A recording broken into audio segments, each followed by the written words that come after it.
Hi guys, today I'm going to be doing a recipe for you. I promised a few vlogs back when I bought my new Michelle Bridges book that I would do a recipe out of there. So today's the day. I'm going to be making a eggplant, cauliflower and chicken moussaka. It's actually got kangaroo in the recipe, but I'm not using kangaroo. I've got some cheap chicken mince from the spud shed, so I'm going to use that instead, and I think the kids will appreciate that a bit more than eating Skippy for dinner.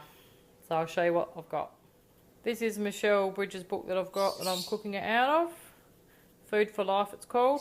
Cost me $30 from Target and it's actually 25 in Kmart and Big W, so it got ripped off. Yeah, so like I said, it's the eggplant, cauliflower and kangaroo.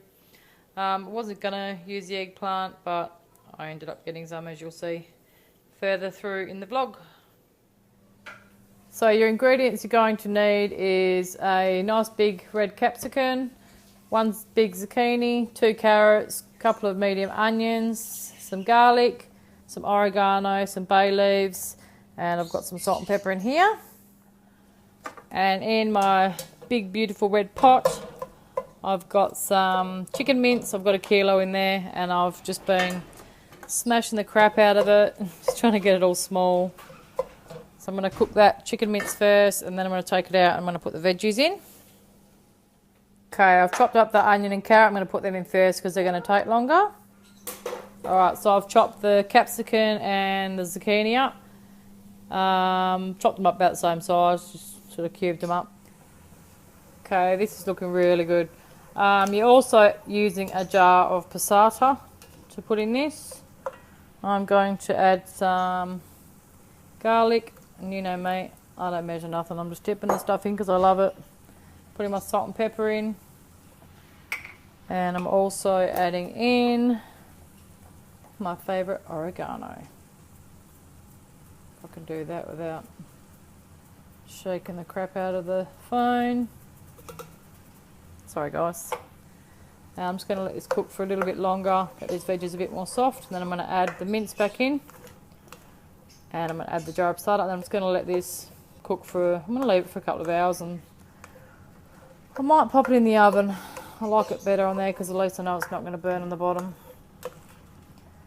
So that looks really delicious so far. Veggies are looking really good now, so I'm going to add the jar of passata in.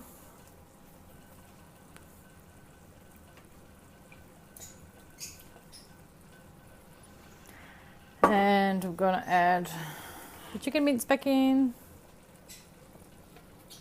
It doesn't want to go in. It's like a meatloaf now. It's putting it all over the stove. That's what happens when you work with one hand.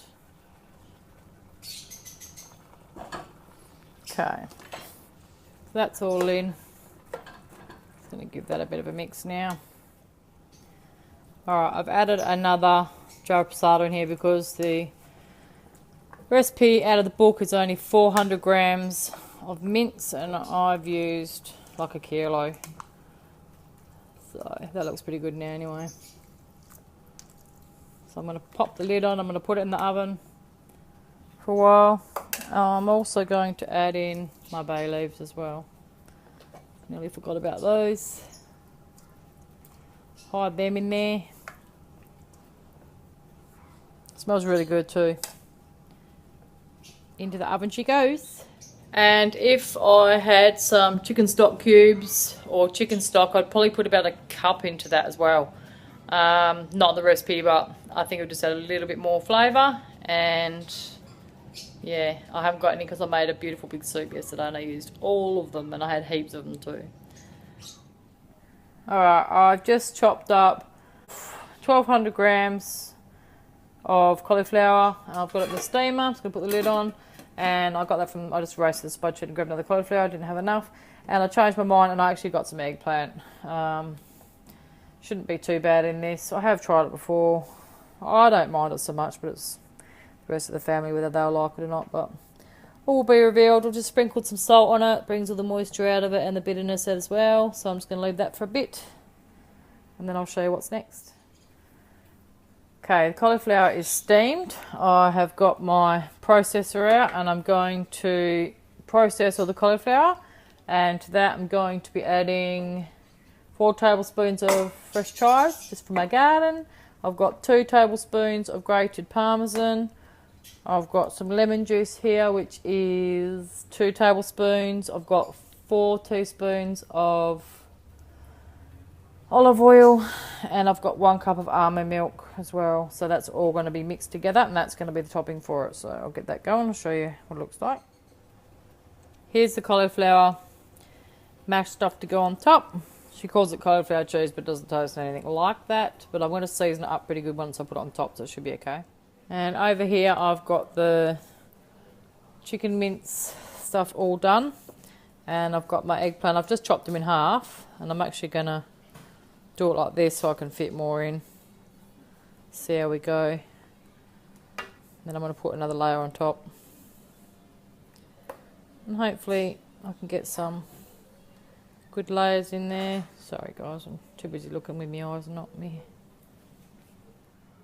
Alright, so I cut a little bit of the eggplant to fit it all in, and I'm just going to add all the rest of the mince on top. And then I'm going to put the cauliflower on top of that. Alright, I've got all the mince in there now. I'm going to push it up, get it in all the corners all good.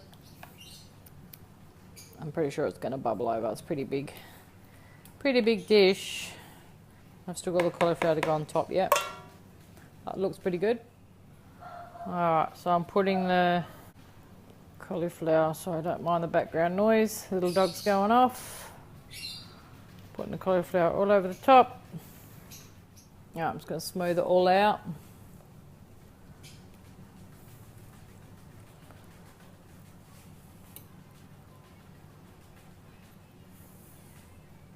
Yeah, she's definitely going to bubble over.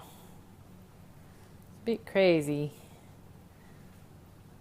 And like I said, because it's pretty bland, I'm going to season it right up on top, and I'm going to put some more cheese on top as well. We'll probably put it in for about 40 minutes, I think, because it's going to take about that to cook the eggplant through. So looking forward to seeing how it goes. But cauliflower stuff tastes a bit better once it's seasoned up, so I'm happy with that. I just got it out of the oven. I just had to smooth it over a little bit because it did overflow, as you can tell by the sides of the pan. Makes it look more home cooked anyway, so it's all good. But it, the bit that I got out and tried, oh my gosh, it is beautiful. It tastes better than I actually thought it was going to be.